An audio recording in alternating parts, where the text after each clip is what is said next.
ಸರ್ವೋಚ್ಚ ನ್ಯಾಯಾಲಯ ತೀರ್ಪುಗಳ ವಿರೋಧವಾಗಿ ಮಾಡಿರ್ತಕ್ಕಂಥ ಭೂ ಸ್ವಾಧೀನದ ಪ್ರಕ್ರಿಯೆ 17 ಅನುಚ್ಛೇದ ಕಲಂನಲ್ಲಿ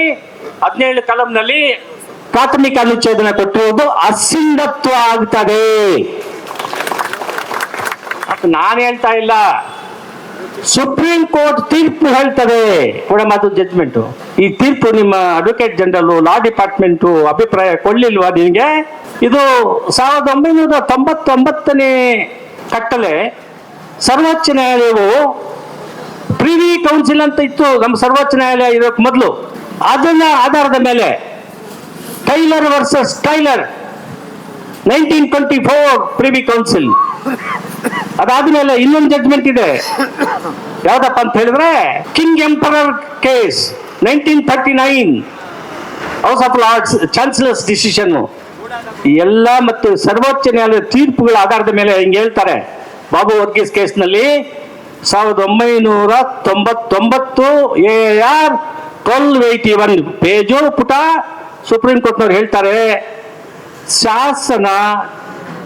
ಶಾಸನದಲ್ಲಿ ಯಾವ ಕೆಲಸವನ್ನ ಯಾವ ರೀತಿ ಮಾಡಬೇಕು ಅಂತ ನಮೂದಿಸಿದ್ದರೆ ಆ ರೀತಿ ಮಾಡಿದರೆ ಮಾತ್ರ ಅದು ಕಾನೂನಿನಲ್ಲಿ ಸಿಂಧುತ್ವ ಪಡೀತದೆ, ಇಲ್ಲ ಅಂದರೆ ಶೂನ್ಯತೆ ಆಗ್ತದೆ. ಇದು ಕಾನೂನು, ಸುಪ್ರೀಂ ಕೋರ್ಟ್ನವ್ರದ ತೀರ್ಪು. ಅಂದ್ರೆ ನಾನು ಇವಾಗ ಏನ್ ಹೇಳಕ್ಕೆ ನಿಮಗೆ ಇಷ್ಟಪಡ್ತಿದ್ದೀನಿ ಅಂತ ಹೇಳಿದ್ರೆ, ಇಲ್ಲಿ ಅರ್ಬನ್ ಡೆವಲಪ್ಮೆಂಟ್ ಅಥಾರಿಟಿ ಆಕ್ಟ್ ನಲ್ಲಿ ಸೆಕ್ಷನ್ 2S ನಲ್ಲಿ ಬೆಂಗಳೂರು ಸೌತ್ ಕೆಂಗೇರಿ ಮತ್ತೆ ವಿಶ್ವ ಒಕ್ಕಲಿಗ ಸರಹದ್ದಿನಿಂದ ಅಡ್ಜಸೆಂಟ್ ಲ್ಯಾಂಡ್ ಅಂತ ಹೇಳಿದ್ರೆ ಡೆಫಿನೇಷನ್ ಏನಮ್ಮ? ಅಡ್ಜಸೆಂಟ್ ಲ್ಯಾಂಡ್ ಪಕ್ಕದ ಭೂಮಿ, ಅದನ್ನ ಅರ್ಬನ್ ಏರಿಯಾಗೆ ಮುನ್ಸಿಪಲ್ ಕಮಿಷನ್ಗೆ ಕಾರ್ಪೊರೇಷನ್ ಕೊಡ್ಬೋದು. ನೋಟಿಫಿಕೇಶನ್ ಇಲ್ಲ. ಸೊ ನೋಟಿಫಿಕೇಶನ್ ಇಲ್ಲ, ಅರ್ಬನ್ ಏರಿಯಾ ಅಲ್ಲ. ಅದರಿಂದ ನೀವೇನು ಹೇಳ್ತಾ ಇದ್ದೀರಿ? ಇಲ್ಲಿ ನೋಟಿಫಿಕೇಶನ್ ಇಲ್ಲ, ಶಾಸನ ಹೇಳ್ತದೆ ನೋಟಿಫಿಕೇಶನ್ ಬೇಕು ಅಂತ. ಆಮೇಲೆ ಅರ್ಬನ್ ಡೆವಲಪ್ಮೆಂಟ್ ಅಥಾರಿಟಿ ಆಕ್ಟ್ ನಲ್ಲಿ urban development authority constitute Ramanagara ಆಗಿದೆ. ಒಂದೇ ತಾಲೂಕಿನಲ್ಲಿ 2 ಅರ್ಬನ್ ಡೆವಲಪ್ಮೆಂಟ್ ಅಥಾರಿಟಿ ಆಗೋದಕ್ಕೆ ಸಾಧ್ಯ ಇಲ್ಲ.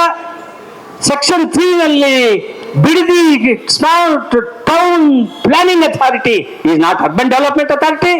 ದೇರ್ಫೋರ್ ಶಾಸನದಲ್ಲಿ ಹೇಳುವ ರೀತಿಯಲ್ಲಿ ಬೆಂಗಳೂರು ಕರ್ನಾಟಕ ನಗರಾಭಿವೃದ್ಧಿ ಪ್ರಾಧಿಕಾರ ಅಸ್ತಿತ್ವದಲ್ಲಿ ಇಲ್ಲ. ಆದ್ರಿಂದ ನಿನ್ನ ನೋಟಿಫಿಕೇಶನ್ ಶೂನ್ಯ. ಕರುನಾಡು ಟೈಮ್ಸ್ ಚಾನೆಲ್ನಲ್ಲಿ ಸುದ್ದಿ ಮತ್ತು ಜಾಹೀರಾತು ನೀಡಲು ಈ ನಂಬರ್ಗೆ ಕರೆ ಮಾಡಿ.